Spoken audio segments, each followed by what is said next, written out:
Ha, polvon. Hozir akam ot minishda ayiraman. Ayrama? Bilasanmi o'zi? Ha. Ertachi ot minish kerak. Davay uka. Bos. Oh. Qaysi birini minaman aka? Ha? Qaysi birini minay? Temur, bor senmi? Hozirgi ismon keting. Mana sen oting ma uka. Kel.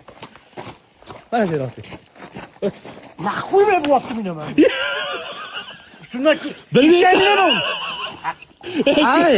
Bilmaysan-ku meni. Men ertalab sahar turib kelibman-ku ot minaman. Shunday qilaveradi, qaranglar.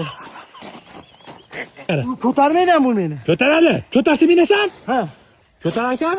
Endi minasan.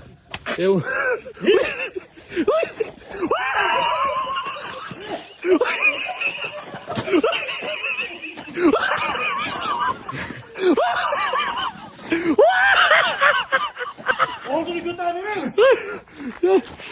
Faqat uni qilma uka. Faqat uni qilma.